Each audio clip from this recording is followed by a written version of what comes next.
All right, welcome back to Wild Bills Podcast. This is episode number 28. For the first time ever, we got a guest. Proud to introduce my longtime friend, Peyton. Peyton, welcome to the show. Thank you, Bill. How you feeling? How you feeling? Another week of sports. Love to be here. Excited to see where we can agree and disagree today on the pod. I'm sure we got a lot to agree on. Yeah. Peyton, what do you do? How do we know each other? Let me ask you that just real quick. So for the fans watching, I've known Bill, aka Wild Bill, aka Willie, since what? This first grade? Back second grade? Back since Wild Bill was eating mustard packets at lunch. So we go back, and Bill, for everyone that wants to know, has a picture of me sitting at his work desk. So that's how close we are from second grade. Um, so I'm excited to be here. Um, we actually do really agree on a lot of topics because you're a huge Bears fan, I'm a big Eagles fan, so we never had like a real rivalry. So it's worked out in our favor. That's right. That's a great, concise summary of who our relationship and what we've done. We played football together in high Mhm. school. Um, Mhm. spent a lot of time amongst one another. We both obviously moved out of where we grew up in Got, Aurora, right outside of Chicago. got out of Dodge. Had to get out of Dodge. I got out of there as soon as I could. I know you were. Yeah.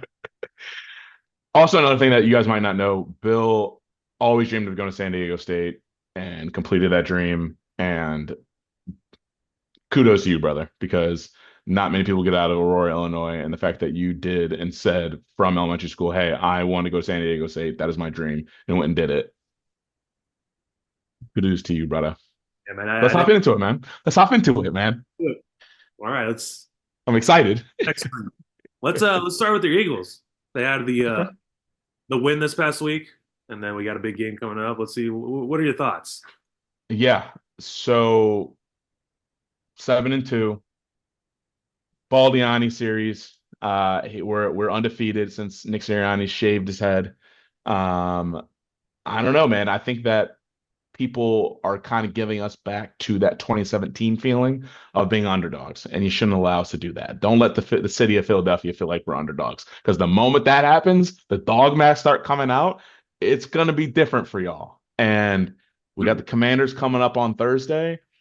They're just the next belt to ass that is going to be seen. I'm sorry for the young kids that are viewing. Donkey is what I mean by that.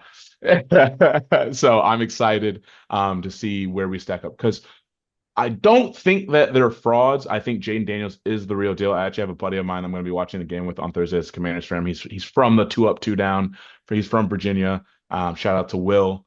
And he actually had Drake May he believed in the hype coming from all the reporters and all the things. So Caleb Williams, obviously being the number one overall draft, the consensus number one. Then a lot of boards had Drake May going second. I'm a ball watcher. I love football, Yeah, and I always said that Jaden Daniels coming out of college was going to be that he's too dynamic. Um, LSU didn't have the greatest season with him, but I mean, I think that's just college football, and like you really need to catch lightning in a bottle, like Joe Burrow and Jamar Chase and Justin Jefferson did at LSU a few years back. But from the way that Jaden was playing at LSU, you could tell that he had a little something different to him. Same thing with Caleb. And so I always said he was gonna be second. So I'm not really surprised at the success that he's individually having. I still think there's holes that the Eagles will be able to exploit though. right. Where do you see those holes being exploited? Is it an experienced quarterback? Is it defense that It's I aren't? think that they've gone against fraudulent defenses coming up into at their but you can only really play who's on your schedule. So it's like it's a catch 22. They're beating the people that are on the schedule, but I've noticed the teams that are a little bit better on defense, Jaden does struggle a little bit more with that. So seeing the Commanders lose this past week wasn't super surprising to me because that Denver defense is good. So We'll see. I think the Eagles have a good defense. I think our rookies are playing lights out. Quinyon Mitchell for All Pro. Screw rookie defense rookie of the year. He's an All Pro right now as a rookie. This I think what Sauce was the first in like 50 years. We're gonna see another one coming here this offseason with Quinyon getting that nod. And then Cooper DeJean out of Iowa, fantastic white boy. He knows how to play. I don't know where he gets his speed from. Kind of reminds me a little bit of Mikey Dudek. White boy shouldn't be moving that fast, but for some reason he has it. So I'm excited to see where our defense is. But for the rest of the NFC East, I mean, the Cowboys, Dak said it himself, trash. Yeah, They're pretty much out of there. Just that is fun. blew their backs out. I mean, we knew that was coming. And then the Giants, I mean, all due respect to Blaze Bell.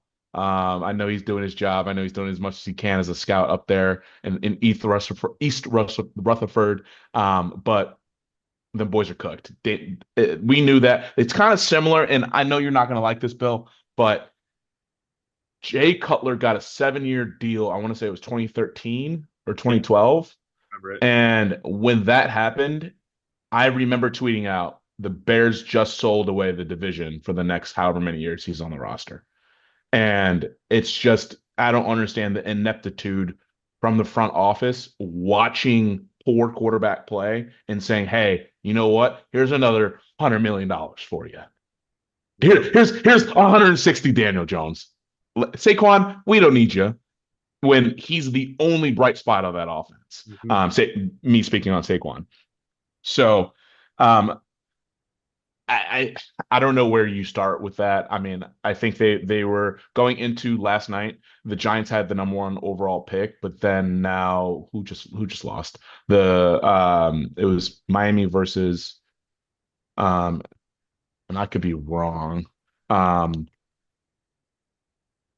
but as of right now, the Giants are second on odds for that number one overall pick. But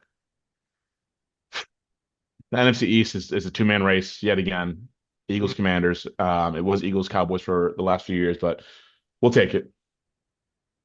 Cool. I'm sure you feel very comfortable being in that position against the Commanders. They're probably next up, and Yeah. I saw it in the game that they played against the Bears recently. They have a lot of great offensive innovation. Cliff Kingsbury, the guy that I wanted as the OC, bringing a lot of good ideas to on Yeah. how to deal with a rookie quarterback and how to cover up his deficiencies, work to his strengths. They got good players, and yeah, I just think the Eagles are a step above, and I think they're a little more experienced. They have I- playoff Yep. experience. They have Nick Sirianni who was stepping up. I thought he was maybe on the hot seat earlier in the season, but I don't think so. I mean, I would kill to have him on the Bears. Yeah. The people in Philadelphia were definitely riding the first 2 weeks, especially after it's not so much that the fact that we're losing, it's more of the first quarter, second quarter, just not taking points. But I think it was Bill Parcells that said what they hire you for is what they fire you for. And so when you're going from maybe a coach that's a little bit more reserved and you like we need to shake up the locker room. We're going to get a coach that's really fiery and really just a go get 'em football kind of guy, like a Dan Campbell up in Detroit. Mark my words right now, it's November 12th, 2024, 12:19 Central Time. Whenever the day comes where Dan Campbell starts to be on the decline, they'll fire him for being too outgoing, being too much. We need a little bit more of a technical guy. We need more of an X and O's guy. It'll be the complete opposite of what they are saying that they need. And so that's what Nick Sirianni has always been. He's a gambler. He wants to go for it on fourth downs. And at certain points, our fan base now is getting frustrated. It's like, hey, we missed out on 6 to 12 points and field goals going for it in first, second quarter, and then that bites us in the butt coming in the third and the fourth quarter. So we hired him and we loved it when we were making that run to the Super Bowl, going for those fourth downs. But now that we're getting stopped, it's like people are trying to have that flip side of the coin kind of argument. It's like you can't do that. You got to take the wins with the losses when you're going for it like that on fourth downs. Right, right. You live by the gun, die by the gun. Exactly. How do you say that? I want to hear a little bit more from you though. It's my turn. Caleb Williams, number one overall pick, man. Like The Bears had high. People were saying that. I mean, Caleb, not Caleb, CJ Stroud with the Texans last year took them boys to the divisional round. Caleb Williams is better. He should make it to the playoffs. There's no doubt. Aaron Rodgers is gone. The NFC North is wide open. What happened, Bill? What's going on? Curse. It's a curse. It's a hex. We can't escape this spell, dude. Just snake bitten from the moment we stepped on the field and OTAs over the summer. It was over then. Man, it's just like if you look at some of the breakdowns of the plays, nobody's schemed open. Like the spacing is awful. Everybody's running routes right on top of each other. There's no way to Yeah, make a read. It's a whole lot of putting Caleb in a really tough position to try to make a decision where there's no decision to be made. Then stack that on top of the offensive line injuries when the offensive line wasn't even good to begin with. yep, Um, Not really having an identity with the running game is what it feels like. It kind of just feels like they give the ball to DeAndre Swift and say, make something happen. absolutely. Not really Definitely get that. follow, can't really follow like blockers up to the second level when they don't make it past the line of scrimmage. Uh, Hmm. so that's tough. The Bears did just fire their offensive coordinator Shane Waldron this morning, I did see that. bringing up the passing scheme coordinator. I think it was. He was previously the OC in Carolina last year. So great body of work that we're going with here. So you're bringing up the guy that went what? They went 2-15 last year, 2-14. So he'll just get another big old dub on his resume to add to LinkedIn. I'm willing to try anything because it was just Yeah. banging against a brick wall the past 3 weeks coming out of a bye, and that's another like such a harsh indictment on a coaching staff to come out of a bye looking as flat as the Bears did. It's just been honestly, it's been 6 straight years, even seven going in back to John Fox of not being ready coming out of the bye. I can't remember the last time they won out of the bye, which is crazy having an entire week to rest and to get better and think of Two weeks to prepare. have a single thought to be like, yo, how are we going to beat this team? I don't know. Every single I, time. I believe that the Monsters of the Midway are missing that key dog. Like for a long time, y'all had Brian Urlacher. You had who was the linebacker next to him that was also Lance Briggs. Um, you guys had that just voice Yeah. on the team. You know what I mean? And I think you guys have been struggling to find that. I think Caleb will be that for y'all. I still do believe in Caleb, but I think that we've only seen in our lifetime one quarterback go through the fire and come out the other side after having an abysmal rookie year. And then only that guy is Peyton Manning. He had an absolutely horrible, but he's just rookie year, but then he's just so mentally tough. That big old forehead of his just worked its way out. And so my fear is that Caleb will develop bad habits similar to Cutler, throwing off the back foot, throwing into double coverage, just trying to trust his arm too much and not trusting his eyes, um, and just developing not good footwork. That's my fear for him. Yeah. I could see Jalen as well, not to bring back to the Eagles, but Jalen kind of got into that issue last year as well, especially with being injured. And so I just feared that for Caleb, especially with how great he is and the hype that he has around him. I would hate for that to happen. I'm already seeing a little bit of it with his footwork. He's missing wide open receivers. Exactly. And it's Exactly. he can't trust his pocket and he's Hmm. conflicted. It almost feels like there's a conflict in the coaching staff telling him to stay in the pocket when really his instinct is to scramble out, which may be a little better to move the pocket for himself. Yeah. Trust your skill. I mean, what got you there should be how you're trying to play. Obviously, don't injure yourself, but I mean, he's a dynamic player, and I think he needs to show why he was chosen at that top spot. But with you mentioning your OC being fired, who is on? Give me Wild Bill's top three dream list for OCs to replace, and or if you can give me three head coaches as well that you would like to see. Because assuming so, you're going to need a new OC and a new head coach, or head coach could be the OC. Right. I mean, the top pick is obviously Ben Johnson. There's that report. The obviously the Detroit Lions offensive coordinator. They said Hmm. that he was holding out for the Bears job and never got offered the job like this past offseason, which is Hmm. classic Bears not going for the slam dunk. Um, Offensive coordinator, I would have loved to see. I don't know who this is right now. I'm like, fine real quick. Uh, would have loved to see Cliff Kingsbury. That almost felt too easy. Also, not sure if he's willing to leave Washington with the good thing that they have going on now. Yeah, That would be have hard to pull them away. been.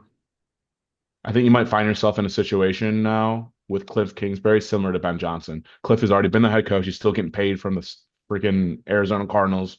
And so after his stint in Taiwan or wherever he was in Southeast Asia, came back, took a behind the scenes job with Washington, and now can really just pick his dream destination when that day comes. Kind of similar to Ben Johnson. Ben Johnson is like, why would I leave for a bad opening? So hopefully you get one of those two. I don't see you getting Ben at hell exactly at HC and then having Cliff come in at OC. I just don't see it happening, especially since Ben probably would want to still call the plays.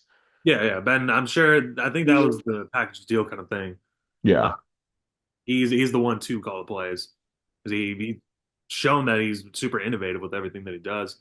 Um, How Honestly, those you, are the only two off the top of my head that I would have loved to see.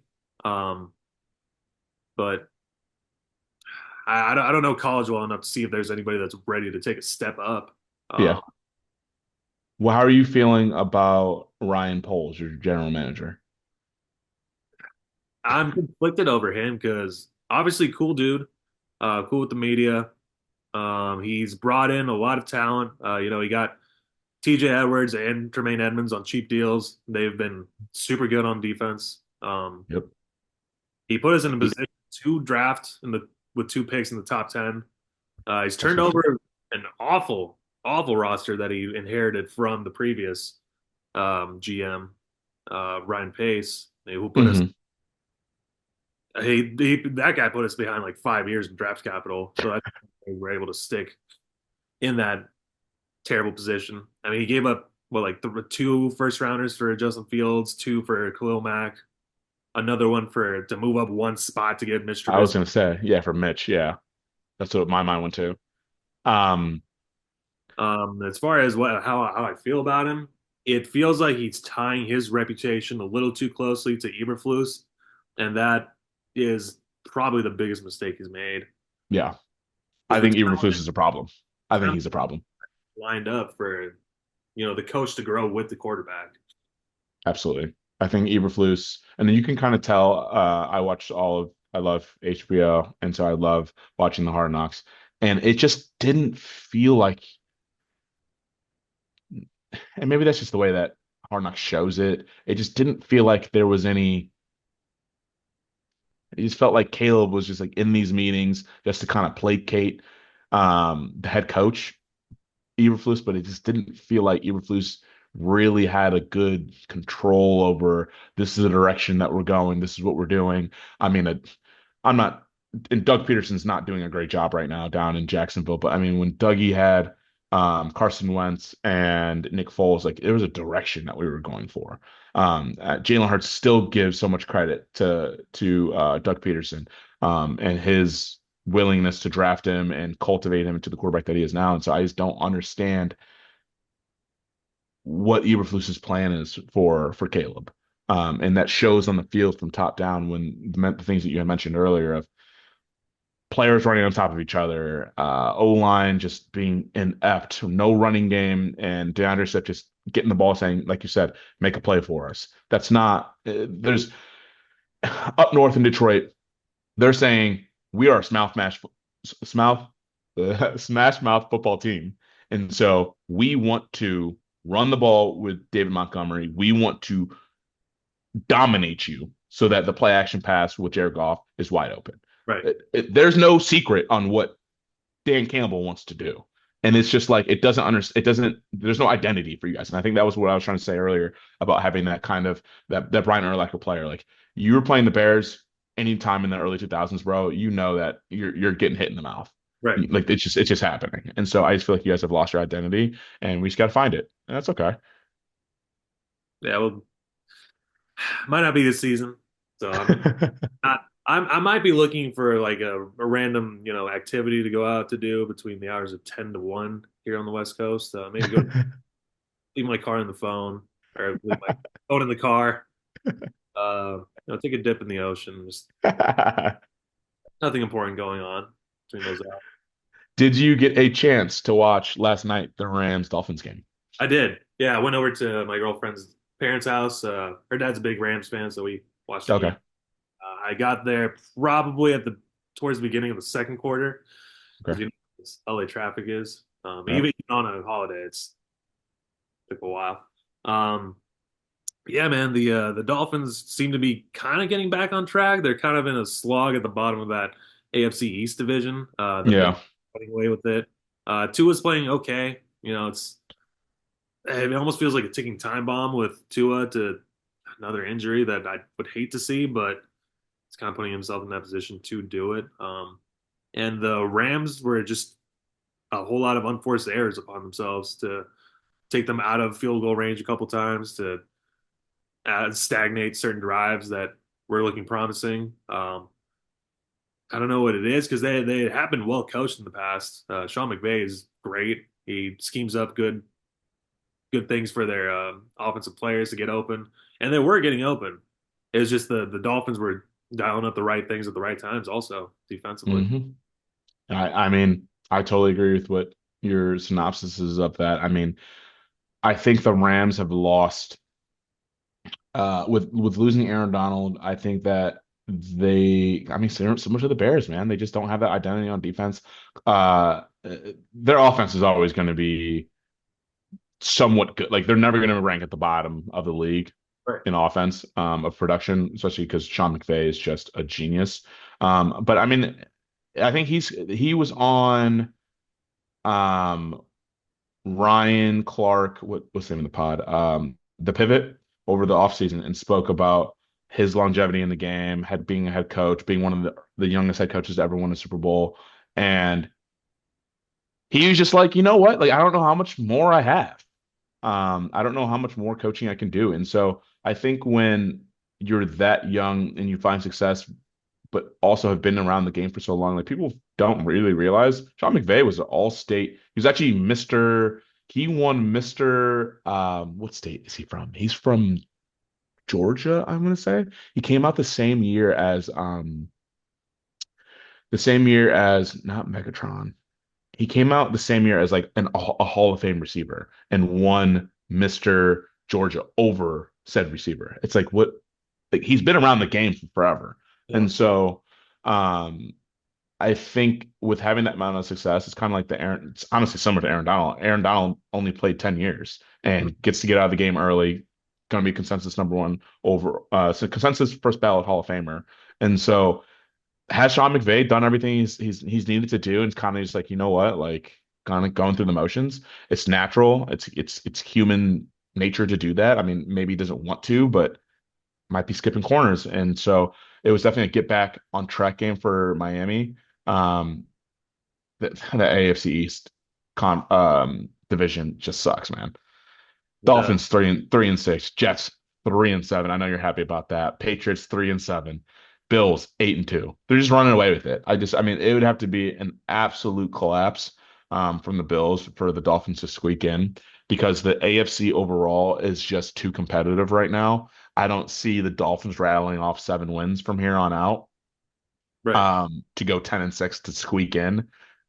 Who knows? I mean, Tyreek Hill, you don't want to bet against him, Mhm. but I think they abysmal. a big hole. So yeah, well, Yeah, entertaining game. Can't yeah, so good for Monday. sure. Uh, Um, what other highlights over the weekend did you see that you felt like, you know what, come on Tuesday morning, we gotta speak about it. Honestly, the only two really big ones is how great Lamar has developed as a passer, Yeah. and the Chiefs just keep getting away with it. Uh, dude, that was a was a great game Thursday night. For the first time in a long time, we had a good Thursday Like night. good Thursday night game. Yeah. He can't keep getting away with it. Um, to start off with what you first mentioned, yeah, Lamar, I think he's doing what Mike Vick wish he did without having to go to prison. So, um, Lamar has realized, hey, from losing the playoffs in the style in which they've lost, being high-seeded playoff teams and just losing because teams are scheming him up to force him to be a passer, he went out in the offseason and said, you know what, this is what I need to do. And also, this is what the Bears, the I mean, there's tons of teams throughout the league fail to realize. Get your quarterback talent around him. Yes.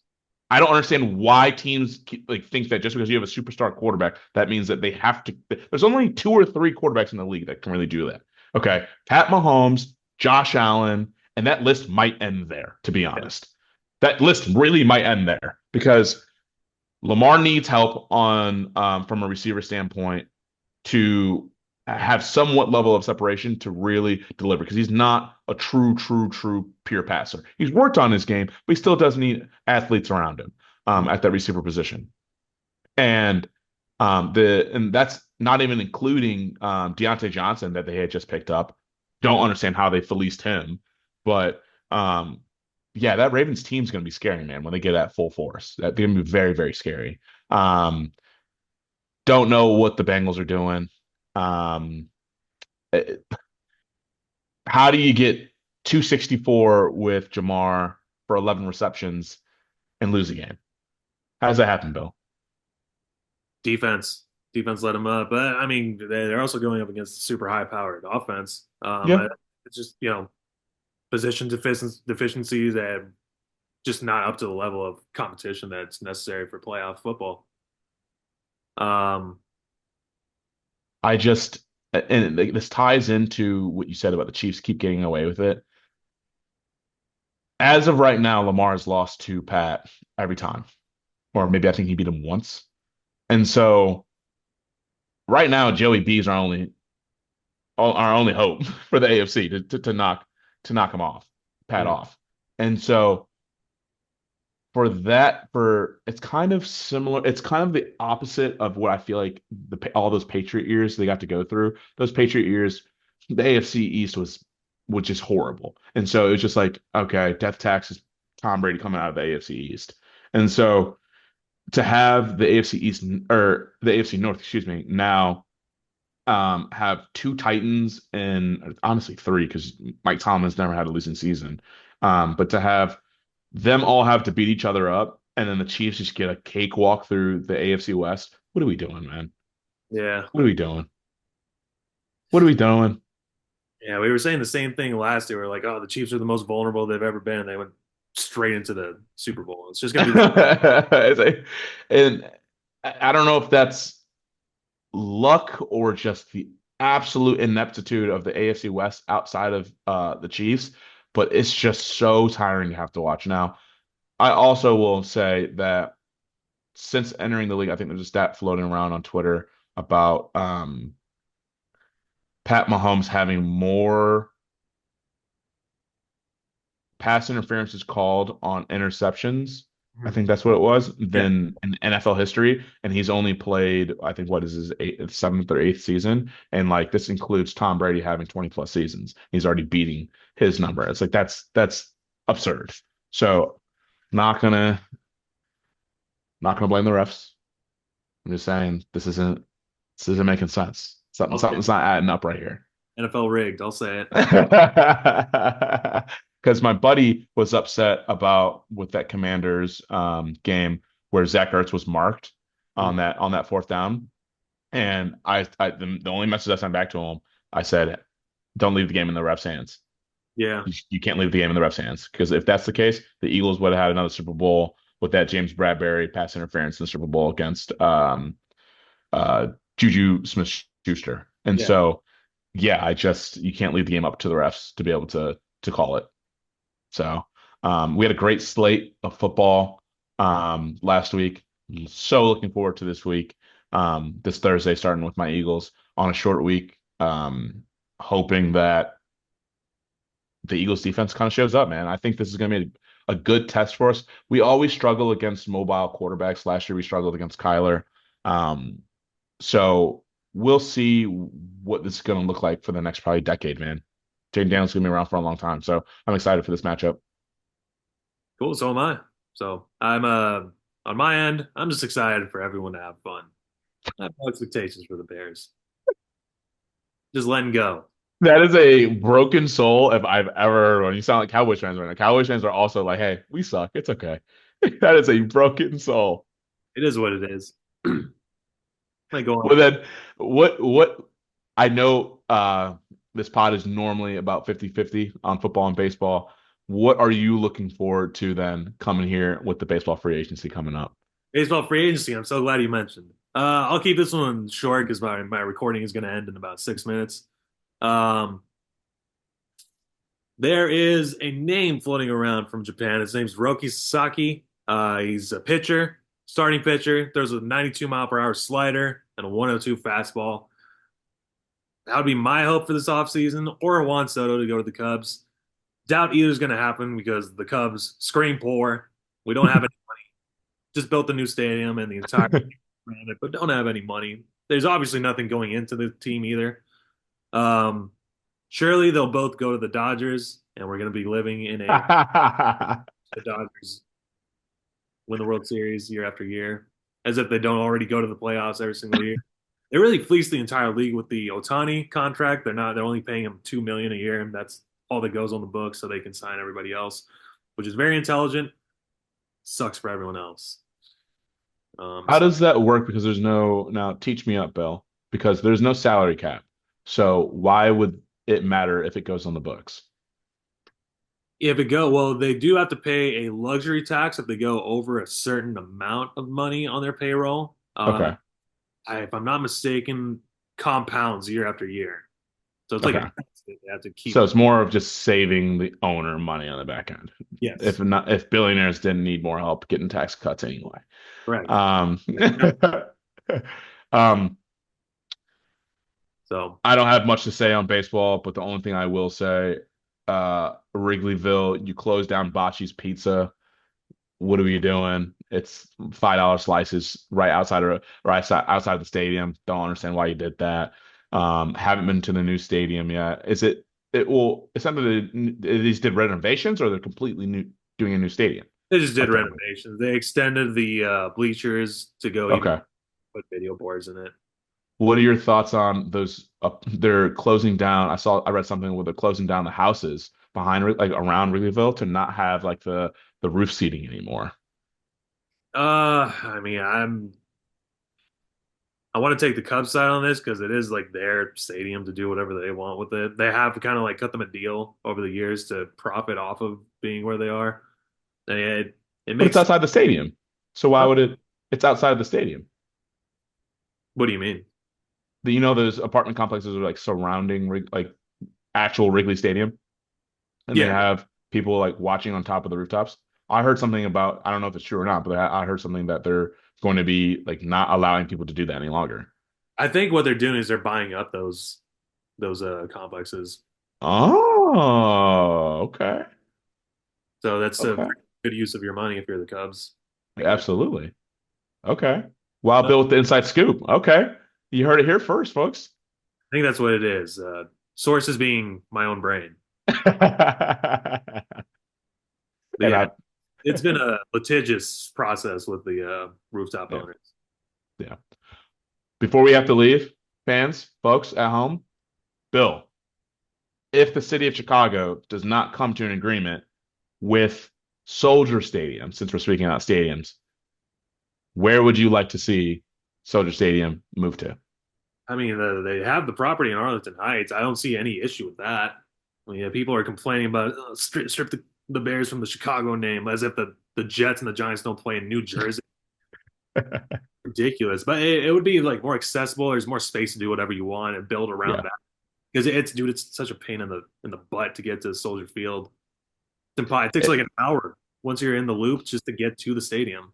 yeah, fully agree with that. You know what, Bill? We need to start calling these teams out for who they are. It's not. the New York Jets and the New York Giants. It's the New Jersey Giants and New Jersey Jets, as well as it's the Arlington Cowboys. Arlington They don't Cowboys, play in Dallas. They play in Arlington. It's the Arlington Cowboys. So the I will leave NFL you with that. Angels. The LA Angels, exactly. Ridiculous. I like that. Let's do that. All right. Well, I think we had a good time today. Running out of recording time. Otherwise, I'd love to be here for 2 hours with you, but we'll. Thank you so much for having me, Bill. I loved it. Hopefully, the fans appreciate the difference. But I mean, you're doing a hell of a thing. Episode 20 or 1 through 27 were amazing. I'm happy to be a small drop in your podcast future. I'll join whenever you need, whenever you want.